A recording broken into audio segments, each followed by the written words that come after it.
Hello friends. तो पिछली video के अंदर हमने राजस्थान की सभ्यता को कंप्लीट कर लिया था। अब हम देखते हैं उसके इम्पोर्टेंट क्वेश्चन जो विगत परीक्षाओं में पूछे गए हैं। सबसे पहले हम देखते हैं कालीबंगा सभ्यता के इम्पोर्टेंट क्वेश्चन। तो सबसे पहला क्वेश्चन है, कालीबंगा उत्तरी राजस्थान के हनुमानगढ़ जिले में खालिस्तान नदी के किनारे स्थित है। तो कौन सी नदी के किनारे स्थित है? ये आप सभी को पता है, ये घग्गर नदी या सरस्वती नदी के किनारे स्थित है। अगला क्वेश्चन है, कालीबंगा सभ्यता को सर्वप्रथम प्रकाश में लाने का श्रेय किसे दिया जाता है? तो सबसे पहले कालीबंगा को प्रकाश में लाने का श्रेय किसको दिया गया? अमलानंद घोष को 1952-53 के अंदर इन्होंने इसको प्रकाश में लेके आए थे, अमलानंद घोष। अगला क्वेश्चन है, कौन सा पुरातत्वविद कालीबंगा के उत्खनन से कभी भी संबंध नहीं रहा? तो कौन कालीबंगा के उत्खनन से संबंधित नहीं है? फर्स्ट ऑप्शन है अमलानंद घोष, के.एन. पुरी, वी.वी. लाल, वी.के. थापर। तो इसमें कौन संबंध नहीं है? तो के.एन. पुरी इससे संबंधित नहीं है। अगला क्वेश्चन है, प्रोफेसर अमलानंद घोष ने किस वर्ष राजस्थान में कालीबंगा सभ्यता की पुनः खोज या शोध की थी? तो इन्होंने की थी 1952 के अंदर। कालीबंगा स्थल हनुमानगढ़ जिला मुख्यालय से किस दिशा में स्थित है? तो ये हनुमानगढ़ जिला मुख्यालय से दक्षिण पश्चिम में स्थित है। तो इसमें आ जाएगा ऑप्शन सी। अगला क्वेश्चन है, निम्न में से कौन कालीबंगा पुरातत्व स्थल की खुदाई में बीबी लाल के सहयोगी नहीं रहे? तो बीबी लाल के सहयोगी कौन नहीं रहे? तो एम.डी. खर्रे ये रहे हैं, के.एम. श्रीवास्तव भी रहे हैं, एस.पी. जैन भी रहे हैं। तो कौन नहीं रहे? ए. त्रिपाठी। तो इसमें ऑप्शन आ जाएगा डी वाला, ए. त्रिपाठी। अगला 7 का क्वेश्चन है, वर्ष 1961 से 1969 की अवधि के दौरान निम्न में से कौन पुरातत्ववेत्ता कालीबंगा के उत्खनन से संबंधित नहीं है? तो इसमें आ जाएगा आर.सी. अग्रवाल। उसके अलावा बीबी लाल, वी.के. थापर और एम.डी. खर्रे कालीबंगा के उत्खनन से ये तीनों संबंधित रहे हैं, आर.सी. अग्रवाल नहीं रहे। अगला क्वेश्चन है 8 का, निम्न में से किस स्थान पर राजस्थान में सबसे प्राचीन सभ्यता के अवशेष पाए गए हैं? तो सबसे प्राचीन सभ्यता के अवशेष कालीबंगा में पाए गए हैं। तो ये भी क्वेश्चन पूछा गया है। नेक्स्ट क्वेश्चन है 9 का, कालीबंगा सभ्यता स्थल से कितने हड़प्पा कालीन स्तर प्राप्त हुए हैं? तो कितने हड़प्पा कालीन स्तर प्राप्त हुए हैं? 3 हड़प्पा कालीन, और प्राक हड़प्पा पूछ ले तो 2 प्राक हड़प्पा कालीन स्तर प्राप्त हुए हैं। कालीबंगा का शाब्दिक अर्थ क्या है? तो कालीबंगा का शाब्दिक अर्थ होता है काले रंग की चूड़ियां। नेक्स्ट क्वेश्चन है, निम्नांकित में से किस इतिहास वेता ने कालीबंगा को सिंधु घाटी साम्राज्य की तृतीय राजधानी कहा है? इंपॉर्टेंट क्वेश्चन है, काफी बार पूछा भी गया एग्जाम में। तो इसमें आ जाएगा दशरथ शर्मा। दशरथ शर्मा ने कालीबंगा को सिंधु घाटी साम्राज्य की तीसरी राजधानी कहा है। कालीबंगा से प्राप्त चबूतरे निर्मित है। तो कालीबंगा से कैसे चबूतरे मिले हैं? मिट्टी की ईंटों से निर्मित चबूतरे मिले हैं। सारे इंपॉर्टेंट क्वेश्चन है ये, और हर एग्जाम में ये क्वेश्चन पूछे जाते हैं। तो आगे नेक्स्ट क्वेश्चन देखते हैं अपन, दोहरी रक्षा प्राचीर के साक्ष्य राजस्थान की किस सभ्यता से प्राप्त हुए हैं? दोहरी प्राचीर के साक्ष्य कालीबंगा से मिले हैं। निम्नलिखित में से किस सभ्यता में विकसित एवं सामरिक महत्व की किलेबंदी के अवशेष मिले हैं? तो किलेबंदी के अवशेष कालीबंगा से मिले हैं। किलेबंदी के अवशेष कहाँ से मिले हैं? कालीबंगा से। नेक्स्ट क्वेश्चन है 15 का, कालीबंगा के बारे में सही कथन कौन सा है ये बताना है। पहले बोल रहा है कि कालीबंगा के दुर्ग तथा निचले नगर दोनों की चारों ओर दीवार है। अगला ऑप्शन बोल रहा है कि दोनों दीवारें कच्ची मिट्टी की ईंटों की दीवारें हैं। तो इसमें दोनों कथन सत्य है। डी वाला आ जाएगा इसके अंदर। नेक्स्ट क्वेश्चन है 16 का, किस सभ्यता को दीनहीन बस्ती कहा जाता है? तो दीनहीन बस्ती कहा जाता है कालीबंगा को। किस सभ्यता में लकड़ी से निर्मित नालियों का प्रयोग किया जाता था? तो लकड़ी से निर्मित नालियां हमें कालीबंगा से मिली है। लकड़ी को खोखला करके नालियां बनाई जाती थी यहाँ पे। नेक्स्ट क्वेश्चन है 18 का, निम्न में से किस स्थल से उत्खनन में अग्नि वेदिकाएं मिली है? तो अग्नि वेदिकाएं हमें कालीबंगा से मिली है। कहाँ से मिली अग्नि वेदिका? कालीबंगा से। कालीबंगा क्षेत्र से कितनी अग्नि वेदिकाएं प्राप्त हुई है? अग्नि वेदिकाएं या हवन कुंड, तो कितने मिले हैं यहाँ से? 7 अग्नि वेदिकाएं मिले हैं। कालीबंगा से निम्न में से किस फसल के अवशेष प्राप्त हुए हैं? ऑप्शन दिए गए हैं जौ, सोयाबीन, रागी और चावल। तो इसमें क्या आ जाएगा? जौ के अवशेष कहाँ से मिले हैं? कालीबंगा से मिले हैं। नेक्स्ट क्वेश्चन है 21 का, राजस्थान में किस सभ्यता स्थल पर प्रथम बार हल से जुते हुए खेत के साक्ष्य मिले हैं? काफी इंपॉर्टेंट क्वेश्चन है ये। तो हल से जुते हुए खेत के साक्ष्य कहाँ से मिले हैं? तो ये हमें मिले हैं कालीबंगा से। नेक्स्ट क्वेश्चन है 22 का, कालीबंगा पुरा स्थल में दुर्ग के किस दिशा में जुता हुआ खेत मिला है? तो हमें किस दिशा के अंदर मिला है? तो ये हमें मिला है दक्षिण पूर्व दिशा के अंदर। जुता हुआ खेत पूछ ले तो किधर मिला है? ये दक्षिण पूर्व दिशा में। प्राचीनतम जुते हुए खेत के पुरातात्विक अवशेष किस सांस्कृतिक स्तर से प्राप्त हुए हैं? प्राक हड़प्पाकालीन, हड़प्पाकालीन, ताम्र पाषाणयुगीन संस्कृति या नव पाषाणयुगीन संस्कृति। तो जुते हुए खेत हमें मिले हैं प्राक हड़प्पा से। कहाँ से मिले हैं? प्राक हड़प्पा से। तो इसमें आ जाएगा ऑप्शन फर्स्ट। निम्न में से कौन सा पुरावशेष कालीबंगा से संबंधित नहीं है? दुर्गीकरण, तो दुर्गीकरण के अवशेष में मिले हैं कालीबंगा से। अग्निवेदी, इसके भी अवशेष मिले हैं। मृद भांड के भी अवशेष मिले। तो किसके नहीं मिले हमें? शैल चित्र के। 25 का क्वेश्चन है, प्राक हड़प्पा संस्कृति में प्राप्त हुई है। तो प्राक हड़प्पा संस्कृति कहाँ किस में प्राप्त हुई है? ये हमें मिली है कालीबंगा के अंदर। तो इसमें आ जाएगा कालीबंगा। नेक्स्ट क्वेश्चन है 26 का, निम्नलिखित में से किसके साक्ष्य कालीबंगा के पुरा स्थल के उत्खनन से प्राप्त नहीं हुए हैं? तो किसके नहीं मिले? गेहूं के अवशेष कालीबंगा से मिले हैं, बाजरा के भी मिले हैं, और हाथी दांत की कंगी भी हमें कहाँ से मिली है? कालीबंगा से। तो चावल के अवशेष कहाँ से मिले हैं? तो चावल के अवशेष मिले हमें आहड़ से। तो इसमें आ जाएगा ऑप्शन थर्ड वाला। अगला क्वेश्चन है, सिंधु घाटी से अलग एक हड़प्पा उत्खननकर्ताओं द्वारा निम्नलिखित में से किसका वर्णन किया गया है? तो किसका किया गया है? कालीबंगा का। 28 का क्वेश्चन है, कालीबंगा से प्राप्त अवशेष नहीं है। तो क्या आएगा इसमें? तो कालीबंगा से हमें 6 छिद्र वाली खोपड़ी मिली है, बेलनाकार मुहरे भी मिली है, कब्रिस्तान भी मिले हैं। तो हमें क्या नहीं मिला? यहाँ से हारपून नहीं मिला। तो इसमें आ जाएगा ऑप्शन डी का। नेक्स्ट क्वेश्चन देखते हैं, राजस्थान के किस स्थल से प्राप्त मृद भांडों को लाल धरातल पर काले रंग की सुंदर ज्यामितिक डिजाइनों से सजाया गया? तो क्या जाएगा इसमें? इसमें आ जाएगा कालीबंगा। अगला 30 का क्वेश्चन, निम्न में से कालीबंगा सभ्यता स्थल से प्राप्त साक्ष्य नहीं है।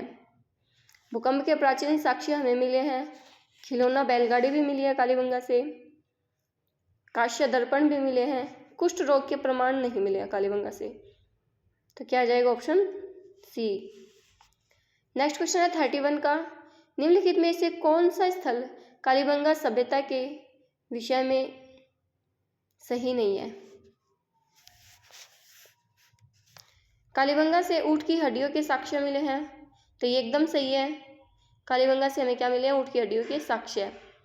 अगला ये बोल रहा है कि कालीबंगा से प्रथम अंकित किए गए भूकंप के साक्ष्य मिले, ये भी सही है। फिर ये बोल रहा है कि कालीबंगा की खोज एक इटालवी इंडोलॉजिस्ट लुइगी पियो टैक्सीटोरी ने की थी, ये भी सही है। प्राक हड़प्पा अग्निवेदियों के साक्ष्य मिले हैं, तो ये क्या इसमें ये सही नहीं है। प्राक हड़प्पा अग्निवेदियों के साक्ष्य मिले हैं, तो इसमें आ जाएगा ऑप्शन डी का।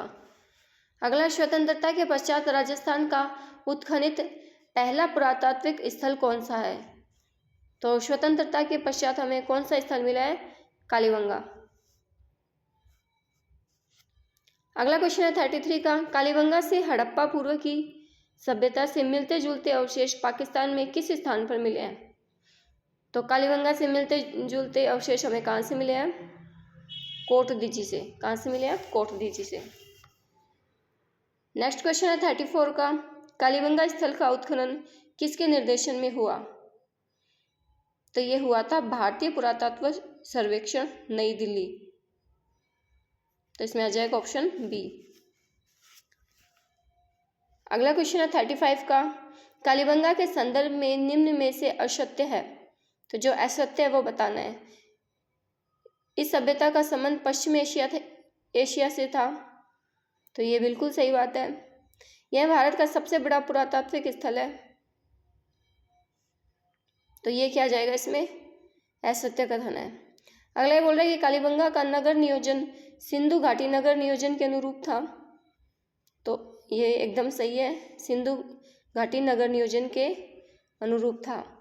यहाँ से मातृ देवी की मूर्ति नहीं प्राप्त हुई, तो ये भी सही बोल रहा है कि यहाँ से मातृ देवी की मूर्ति प्राप्त नहीं हुई है, तो इसमें असत्य पूछा था, असत्य आ जाएगा, यह भारत का सबसे बड़ा पुरातात्विक स्थल, ऑप्शन बी का। अगला 36 का क्वेश्चन, किस एक अभिकरण ने कालीबंगा के उत्खनन कार्य का उत्तरदायित्व संभाला था? तो इसमें आ जाएगा भारतीय पुरातत्व सर्वेक्षण, नई दिल्ली। कालीबंगा का उत्खनन कार्य कितने स्तरों में किया गया? ये क्वेश्चन भी काफ़ी बार पूछा गया है, तो इसमें आ जाएगा 5 स्तरों में इसका उत्खनन हुआ है। प्रथम 2 स्तर में प्राक हड़प्पाकालीन अवशेष मिले हैं और अंतिम 3 स्तर के अंदर इससे हड़प्पाकालीन अवशेष मिले हैं। निम्नलिखित में से पुरातत्व स्थल पर घरों में अंडाकार कुएं मिले हैं। घरों में अंडाकार कुएं हमें कालीबंगा के अंदर मिले हैं। किसे सिंधु सरस्वती सभ्यता का एक महत्वपूर्ण केंद्र कहा जाता है? तो किसे कहा जाता है? कालीबंगा को। कौन सा एक कालीबंगा सभ्यता से संबंधित नहीं है? मिट्टी की ईंटों के घर, एकदम सही बात है। लोहे के उपकरण, दुर्गीकरण और अग्निकुंड, तो दुर्गीकरण और अग्निकुंड भी हमें कालीबंगा से मिले हैं, तो कालीबंगा से हमें क्या संबंधित नहीं है? लोहे के उपकरण, तो इसमें आ जाएगा ऑप्शन बी वाला।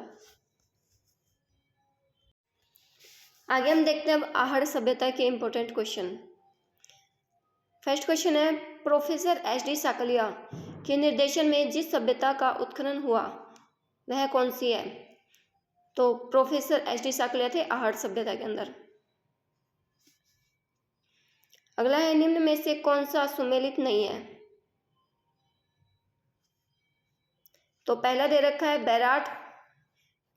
बैराट के उत्खननकर्ता कौन दे रखे? दयाराम साहनी, तो ये एकदम सही है। कालीबंगा के एक घोष, ये भी सही है। बागोर के वी.एन. मिश्र, ये भी सही है। आहड़ के एस.पी. जैन, तो ये सही नहीं है, आहड़ के एस.पी. जैन नहीं है। आगे देखते हैं अगला क्वेश्चन, आहड़ सभ्यता की सर्वप्रथम खुदाई किसने की थी? तो ये की गई थी अक्षयकीर्ति अग्रवाल के द्वारा, अक्षयकीर्ति व्यास के द्वारा। किसके द्वारा की गई थी? अक्षयकीर्ति व्यास के द्वारा। अगला क्वेश्चन है, आहड़ सभ्यता स्थित है? तो आहड़ सभ्यता बनास नदी पर स्थित है। कौन सी नदी पर स्थित है? बनास नदी पर स्थित है। 5 का क्वेश्चन है, निम्नलिखित जिलों में से किस जिले से आहड़ संस्कृति के अवशेष मिले हैं? तो आहड़ उदयपुर से। आहड़ के अवशेष कहाँ से मिले हैं? उदयपुर से। 4000 वर्ष पुरानी सभ्यता के पुरातात्विक अवशेष उदयपुर के समीप एक गांव में पाए गए हैं। वह गांव कौन सा है? तो वह गांव है आहड़। कितनी पुरानी सभ्यता के अवशेष मिले हैं? 4000 वर्ष पुरानी। नेक्स्ट क्वेश्चन है 7 का, निम्नलिखित में से कौन सा एक ताम्र पाषाणिक स्थल है? तो आहड़ क्या है? ताम्र पाषाणिक। तो इसमें आ जाएगा ऑप्शन बी का। अगला है धूलकोट कहाँ स्थित है? धूलकोट कहाँ स्थित है? धूलकोट है आहड़ में। आहड़ सभ्यता को धूलकोट के नाम से भी जाना जाता है। आहड़ सभ्यता किस अन्य नाम से जानी जाती है? तो धूलकोट, गोरे व बंकोट वाली सभ्यता, इसके अलावा इसको आघाटपुर भी कहते हैं। ये नाम थोड़े ध्यान रख लेना। इसके अंदर एक तो दे रखा है आहड़पुर, अगछपुर, आधमपुर, तो इसमें क्या आएगा? आघाटपुर आएगा। आहड़ को क्या कहते हैं? आघाटपुर। नेक्स्ट क्वेश्चन है 11 का, राजस्थान की बनास संस्कृति संबंधित है। बनास संस्कृति किससे संबंधित है? नवपाषाण काल से, पुरापाषाण काल से, मध्यपाषाण काल से या फिर ताम्रपाषाण से? तो यह आ जाएगा ताम्रपाषाण से, ऑप्शन डी का। अगला क्वेश्चन है बनास संस्कृति निम्नांकित में से किस स्थल से संबंधित है? बनास संस्कृति है आहड़ से। अगला क्वेश्चन देखते हैं 13 का, निम्नलिखित में से किस संस्कृति को बनास संस्कृति भी कहा जाता है? तो बनास संस्कृति आहड़ संस्कृति को कहा जाता है। किसको कहा जाता है? आहड़ को। 14 का क्वेश्चन है, आहड़ के विषय में निम्न कथनों में से कौन सा कथन असत्य है? आहड़ के उत्खनन से मानव जीवन के विभिन्न चरणों पर प्रकाश पड़ता है। आवासीय भवनों में पत्थर व नींव में ईंटों का प्रयोग किया गया है।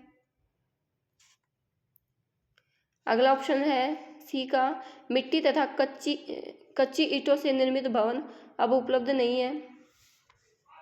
आहड़वासी दीवारों एवं नींवों को मजबूत एवं सौंदर्य युक्त बनाने हेतु मिट्टी में क्वार्ट्ज के टुकड़े एवं चिप्स के सम्मिश्रण का प्रयोग करते थे। तो इसमें असत्य कथन बताना है।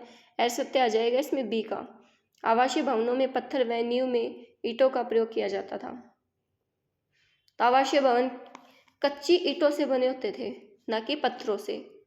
और नींव में किसका उपयोग किया जाता था? नींव के अंदर क्वार्ट्ज के टुकड़े और चिप्स के सम्मिश्रण का प्रयोग करते थे। तो इसमें असत्य कथन आ जाएगा बी का। अगला क्वेश्चन है, आहड़ सभ्यता स्थल के उत्खनन के किस स्तर से तांबे की कुल्हाड़ी प्राप्त हुई है? तो कौन से स्तर से तांबे की कुल्हाड़ी मिली है? चतुर्थ स्तर से।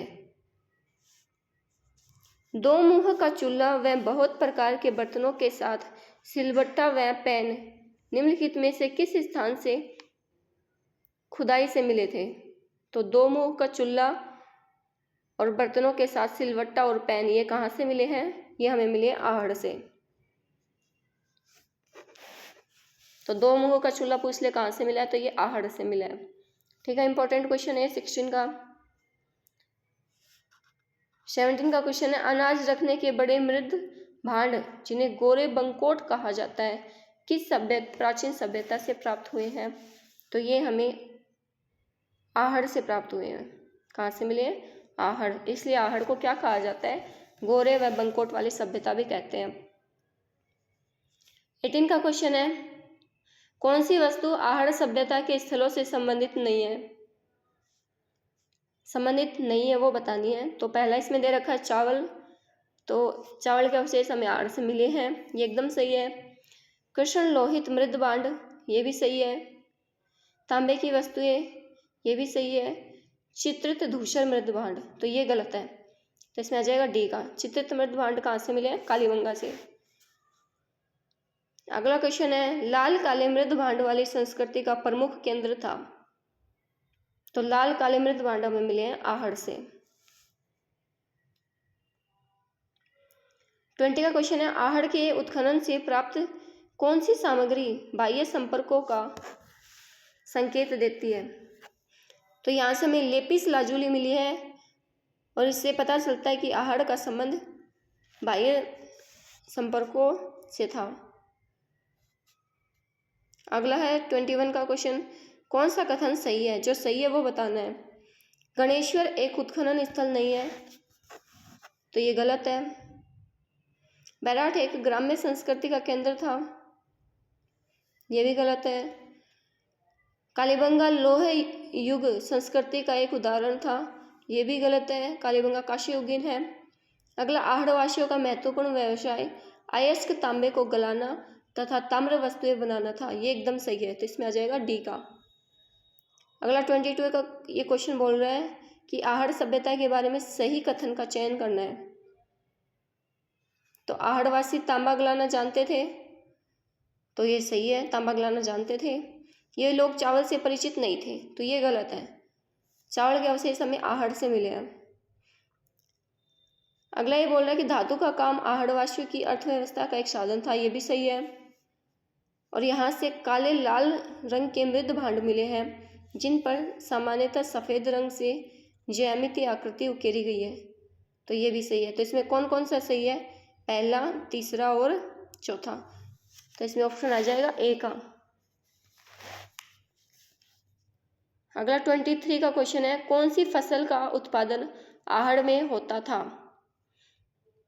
गेहूं, बाजरा, चावल या जौ? तो आहड़ में उत्पादन होता था चावल का। आहड़ में ध्यान में रखना कि आहड़ से हमें चावल के अवशेष मिले हैं। अगला क्वेश्चन है 24 का, आहड़ संस्कृति के लोग निम्नलिखित में से किस धातु से परिचित नहीं थे? तांबा, चांदी, लोहा या टिन? तो ये किससे परिचित नहीं थे? तो ये चांदी से परिचित नहीं थे, तो इसमें आ जाएगा बी का। निम्न में से आहड़ सभ्यता स्थल से प्राप्त अवशेष नहीं है? बनासियन बुल, आभूषण सहित स्वाधान, टोटीदार घड़े, चक्रकूप पद्धति के सोख्ता गर्थ? तो कौन से अवशेष नहीं मिले हैं? टोटीदार घड़े। टोटीदार घड़े हमें कहाँ से मिले? कालीबंगा से मिले हैं, तो ये भी ध्यान रखना, टोटीदार घड़े हमें कालीबंगा सभ्यता से मिले हैं। अगला 26 का क्वेश्चन है, कौन सा राजस्थान की आहड़ बनास संस्कृति का प्रमुख स्थल नहीं है? गिलुंड, ओजियाना, बालाथल या लोथल? तो क्या जाएगा इसमें? लोथल। निम्न में से कौन सा स्थान आहड़ सभ्यता से संबंधित नहीं है? तो आहड़ सभ्यता से संबंधित कौन सा नहीं है? आबानेरी। आहड़ में खुदाई के बाद एक 4000 साल पुरानी ताम्रपाषाण युगीन संस्कृति की खोज की गई, जिसे खालिस्तान नामक एक टीले के नीचे दबा दिया गया। तो किस टीले के नीचे दबा दिया गया था? धूलकोट। अगला क्वेश्चन है 29 का, आहड़ सभ्यता का उत्खनन कार्य 1953 में सर्वप्रथम किसके निर्देशन में किया गया था? तो ये किया गया था अक्षयकृति व्यास। पूरा स्थल आहड़ से प्राप्त प्राचीन अवशेष संबंधित है। तो आहड़ से कैसे अवशेष मिले हैं? आहड़ से जो अवशेष मिले हैं वो कौन से युग से संबंधित है? तो ये संबंधित है ताम्रपाषाण युग से। राजस्थान की कौन सी सभ्यता बनास, बेडच, गंभीरी और कोठारी नदी के तटों और घाटियों में फैली हुई है? तो बनास नदी के किनारे, बनास, बेडच और गंभीरी नदी के किनारे किसके अवशेष मिले हैं? आहड़ के। अगला 32 का क्वेश्चन है, आहड़ को ताम्रवती नाम से भी जाना जाता था, क्योंकि? तो ऑप्शन देखना, बड़ी संख्या में तांबे के औजार व उपकरण मिले हैं, तो इसी कारण इसको जाना जाता है। तो इसमें क्या जाएगा? ए का, क्योंकि यहाँ से हमें क्या मिले? तांबे के औजार और उपकरण मिले हैं, इसलिए इसको क्या कहते थे? आहड़ को ताम्रवती। अगला क्वेश्चन है 33 का, आहड़ को किस संस्कृति का प्रमुख केंद्र माना जाता था? तो आहड़ को लाल काले मृदभांड, लाल काले मृदभांड।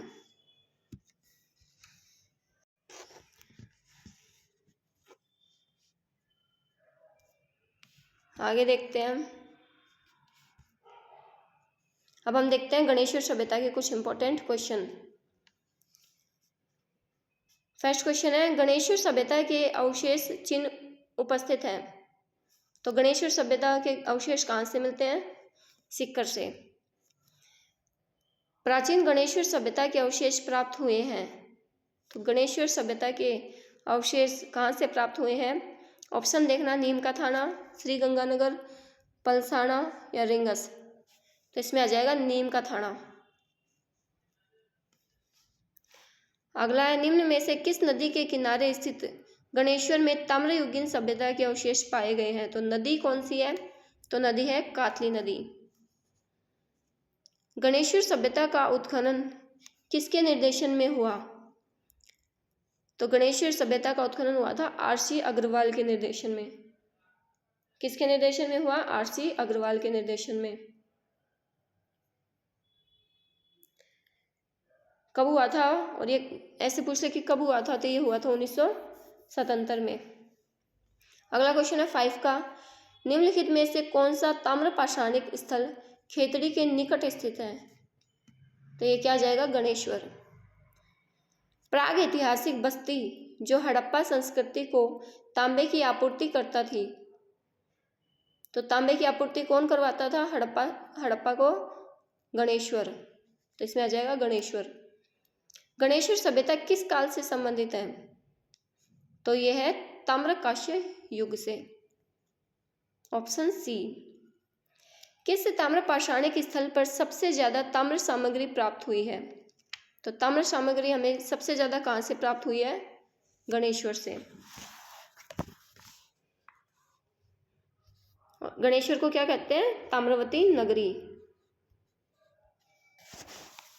किस सभ्यता स्थल से कपिशवर्णी मृद भांड प्राप्त हुए हैं? तो कपिशवर्णी मृद भांड पूछ ले तो गणेश्वर से। गणेश्वर से प्राप्त मृद भांड किस प्रकार के हैं? तो गैरिक मृद भांड, या इनको क्या बोलते हैं? कपिशवर्णी मृद भांड। तो ये भी ध्यान रखना है, इसको क्या बोलते हैं? गैरिक मृद भांड। निम्नलिखित में से किस सभ्यता में मकान व बस्तियों के निर्माण में ईंटों का प्रयोग नहीं होता था? तो किसमें नहीं होता था ईंटों का प्रयोग? गणेश्वर में। तो किसके बने होते थे मकान? यहाँ पर पत्थरों से निर्मित होते थे। अगला क्वेश्चन है, निम्नलिखित में से किस सभ्यता को भारत में सभी ताम्रयुगीन सभ्यताओं की जननी या ताम्र संचयी माना जाता है? तो ताम्रयुगीन सभ्यता की जननी किसे कहते हैं? गणेश्वर। ताम्रयुगीन सभ्यता की जननी किसे कहा जाता है? गणेश्वर को। प्रागैतिहासिक स्थल जहां से भारी मात्रा में ताम्र उपकरण प्राप्त हुए हैं, तो ये हुए हैं गणेश्वर से। गणेश्वर सभ्यता की खोज किसने की थी? तो ये की थी रतन चंद्र अग्रवाल या आर.सी. अग्रवाल के द्वारा की गई थी।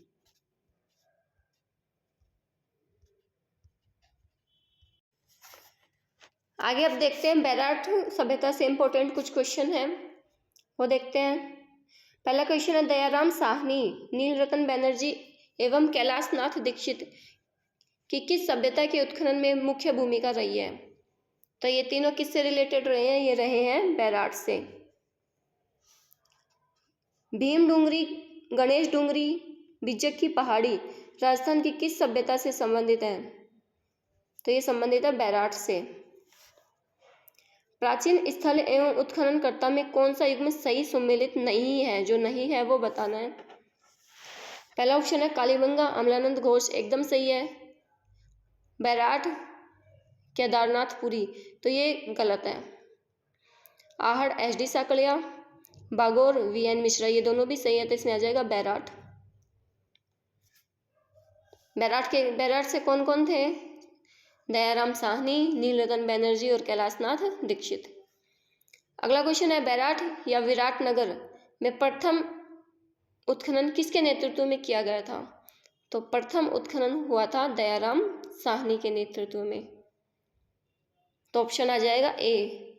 अगला 5 का क्वेश्चन है, निम्नलिखित में से कौन सा पुरातत्वविद बैराट के अन्वेषण या उत्खनन से संबंधित नहीं है? जो बैराट से संबंधित नहीं है वो बताना है। Alexander Cunningham, Dayaram Sahni, NR Banerjee और HD साकलिया। तो इसमें कौन सा आ जाएगा? HD साकलिया। तो HD साकलिया किससे थे? ये थे आहड़ से। किस पुरा स्थल पर चित्रित शैलाश्रय प्राप्त हुए हैं? तो चित्रित शैलाश्रय हमें कहाँ से प्राप्त हुए हैं? बैराट से। ये भी ध्यान रखना, चित्रित शैलाश्रय हमें कहाँ से प्राप्त हुए हैं? बैराट से। महाभारत के अनुसार किस महाजनपद में पांडवों ने अज्ञातवास के समय जीवन यापन किया था? तो मत्स्य। किस महाजनपद में? मत्स्य महाजनपद में। हिंदू पौराणिक कथाओं के अनुसार राजस्थान का कौन सा शहर महाकाव्य महाभारत से संबंधित है और सरिस्का टाइगर रिजर्व के निकट है? तो क्या जाएगा इसमें? विराटनगर। अगला 9 का क्वेश्चन है, महाभारत काल के अवशेष कहाँ पर मिले हैं? महाभारत काल के अवशेष मिले हैं हमें अलवर के निकट, बैराठ में, भरतपुर के निकट, नोह में। Option C. अगला 10 का क्वेश्चन है, बैराठ प्राचीन काल में राजधानी थी। किसकी राजधानी थी बैराठ? या विराटनगर किसकी राजधानी थी? मत्स्य राज्य की। अगला 11 का क्वेश्चन है, बिजक की पहाड़ी मौर्यकालीन स्तूप चैत्य का एक खंडर है जिसका निर्माण बारी बारी से लकड़ी के 26 स्तंभों तथा ईंट के चूने के पत्थर से प्लास्टर किए हुए पैनलों से हुआ था। यह कहाँ स्थित है? तो यह स्थित है बैराठ के अंदर। बैराठ में किस सभ्यता के अवशेष प्राप्त हुए हैं? तो बैराठ में हमें मिले हैं मौर्यकालीन सभ्यता के। Option D. 13 का क्वेश्चन है, मौर्य सभ्यता के प्रमाण निम्न में से किस स्थान पर उपलब्ध है? तो मौर्य सभ्यता के अवशेष हमें कहाँ से मिले हैं? बैराठ से।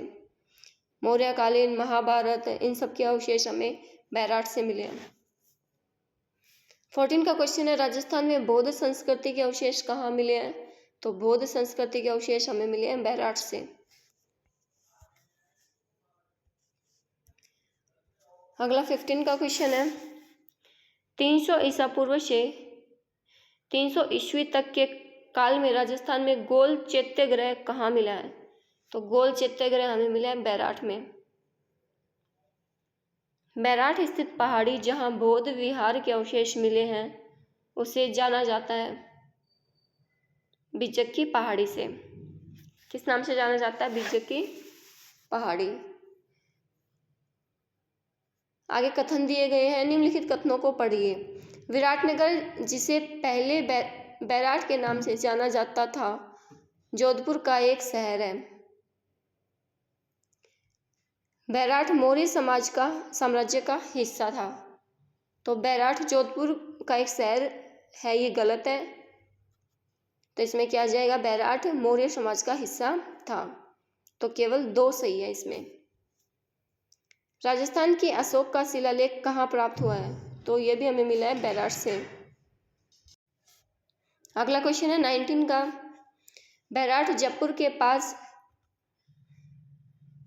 तो बैराठ के पास भीमजी की डूंगरी के तल पर 2 खालिस्तान शिलालेख, बैराठ शिलालेख और लघु शिलालेख की खोज की गई है। तो इसमें क्या आ जाएगा? अशोक शिलालेख। तो क्या मिले हमें? यहाँ से 2 अशोक शिलालेख मिले हैं। सन 1837 में बिज्जक पहाड़ी स्थित अशोक के शिलालेख को किसने खोजा था? तो अशोक के 2 शिलालेख थे यहाँ पर, और इनको किसने खोजा था? कैप्टन बर्ट ने। कब? 1837 में। 21 का क्वेश्चन है, अकबरकालीन टकसाल के प्रमाण कहाँ मिले हैं? तो अकबरकालीन टकसाल के प्रमाण हमें मिले हैं बैराठ से। नेक्स्ट क्वेश्चन है 22 का, निम्नलिखित में से किस स्थल से इंडो ग्रीक शासकों के 28 सिक्के प्राप्त हुए हैं? तो इंडो ग्रीक शासकों के 28 सिक्के हमें कहाँ से मिले हैं? तो ये हमें मिले हैं बैराठ सभ्यता से। 23 का क्वेश्चन है, निम्नलिखित में से किस उत्खनन स्थल से चांदी की मुद्रा यानी पंचमार्क प्राप्त हुई है? तो पंचमार्क कहाँ मिली हमें? बैराठ के अंदर। तो ये भी ध्यान रखना कि पंचमार्क हमें कौन सी सभ्यता से मिली है, बैराट से। 24 का क्वेश्चन है, निम्नलिखित में से किस पुरातात्विक स्थल से यूनानी शासक मिनांडर की मुद्राएं प्राप्त हुई हैं? तो मिनांडर की मुद्राएं हमें मिली है बैराट से। किस सभ्यता स्थल में उत्खनन से चांदी के 8 पंचमार्क मुद्राएं मिली है?